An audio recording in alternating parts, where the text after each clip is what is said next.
प्रणिपात महाराज।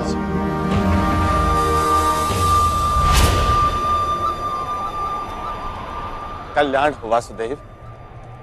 हस्तिनापुर की इस राजसभा में यादव श्रेष्ठ श्रीमान वासुदेव का स्वागत है। हे वासुदेव,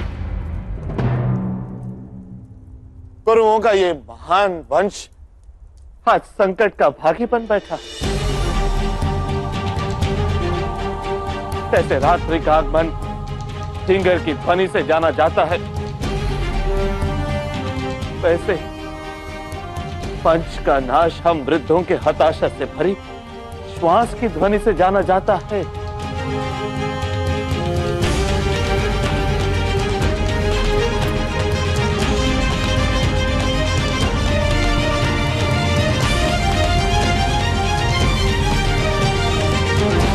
हे वासुदेव, इस संघर्ष को अंत करने का मार्ग अब केवल आप ही दिखा सकते हैं। कोई मार्ग दिखाइए वासुदेव। महाराज की जय हो। महाराज, पांडवों को उनका राज्य लौटा दीजिए और अपने पुत्रों को प्रायश्चित और दंड के लिए सज्ज कीजिए।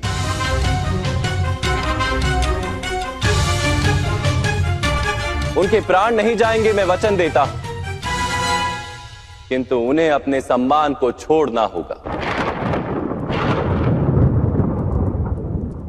यदि इतना मान्य है तो ये युद्ध टल सकता है।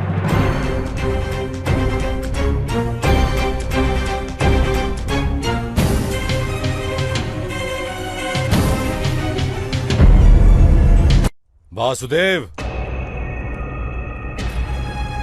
इंद्रप्रस्थ पर मेरा अधिकार है, महाराज का नहीं। मैं किसी भी स्थिति में इंद्रप्रस्थ को लौटाऊंगा नहीं।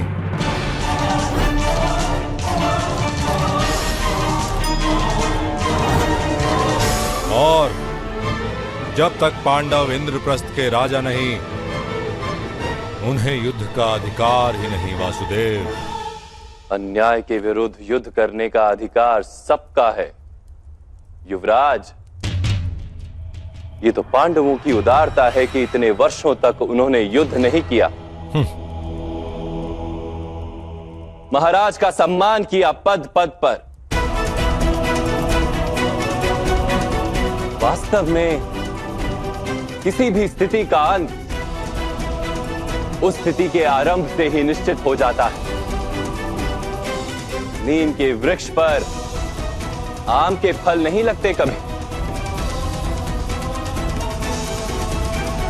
महाराज, इस संघर्ष का आरंभ भी उसी दिन हो गया था जिस दिन महाराज पांडु का देहांत उस वन में हुआ था और उनके पुत्र हस्तिनापुर पधारे थे।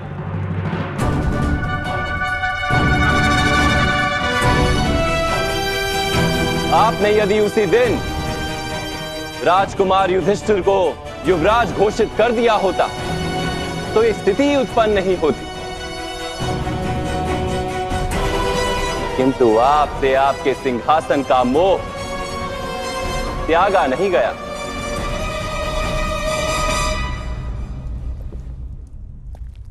ये आप किस प्रकार की भाषा का प्रयोग कर रहे हैं वासुदेव? आप शांति का प्रस्ताव लेकर आए हैं या संघर्ष का आवाहन देने? गांधार राज, सत्य को अपमान वही मानता है जिसे असत्य से कोई लाभ हो। किंतु सत्य तो यह है वासुदेव कि एक राजा का पुत्र ही राजा बनता है। किंतु आप तो कार्यकारी राजा हैं महाराज।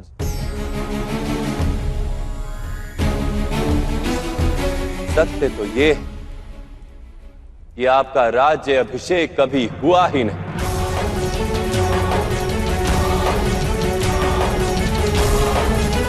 तो आपके पुत्रों को सिंहासन किस प्रकार प्राप्त हो सकता है?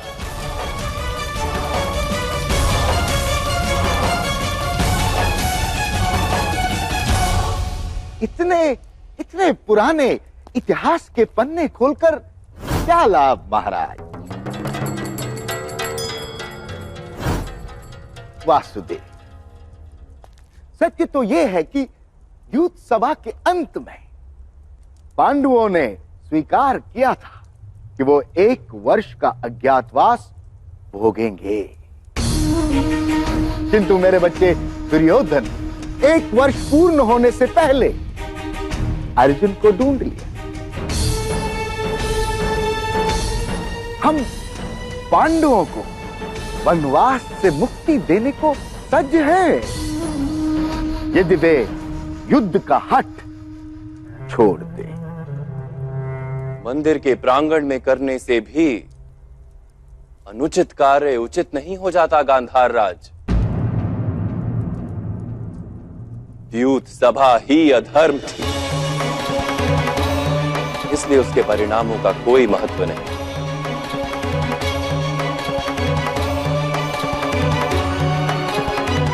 वासुदेव, क्या भ्राता युधिष्ठिर ने जान करके अपनी संपत्ति, अपने भाई, अपनी पत्नी और स्वयं अपने आप को दांव पर नहीं लगाया था? तो वो अधर्म किस प्रकार हो सकता है वासुदेव? किसी स्त्री को भरी सभा में निर्वस्त्र करने की चेष्टा कर आपने सारी सभा को अधर्म सिद्ध कर दिया था युवराज। भोजन के किस निवाले ने शरीर में विष फैलाया है, ये कोई नहीं पूछता। समग्र भोजन को विषयुक्त माना जाता है। हमें भी इंद्रप्रस्थ की सभा में निशस्त्र किया गया था, क्या आप भूल गए वासुदेव? माया सभा में जब आपके शस्त्र उतारे गए थे, तभी आपने युद्ध का आवाहन क्यों नहीं दिया युवराज? युद्ध सभा में प्रपंच करके एक स्त्री को निर्वस्त्र करने की योजना क्यों बनाई आपने?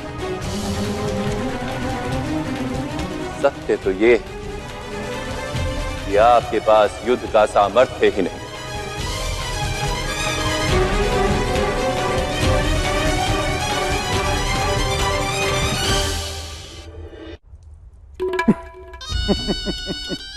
वासुदेव, उस युद्ध सभा में महामहिम भीष्म भी थे, महागुरु द्रोण भी थे। क्या इन्होंने भी अधर्म किया? अवश्य किया था।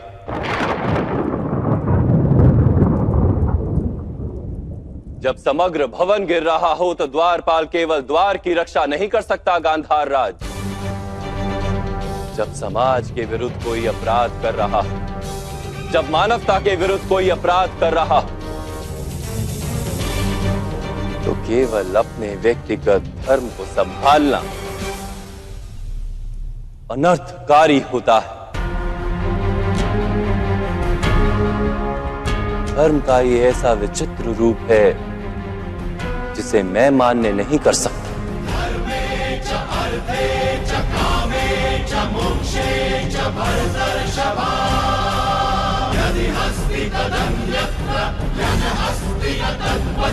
ये धर्म अधर्म के विवाद का समय नहीं।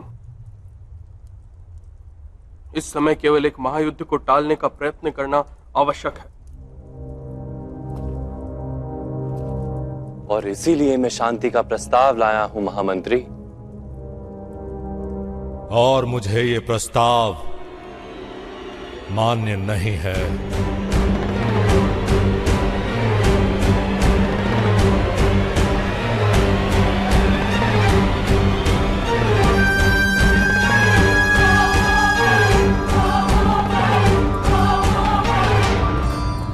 यदि इस समय सभा का त्याग करेंगे युवराज, तो हमारा मिलना अब रणभूमि में होगा महाराज। दुर्योधन, ठहरो।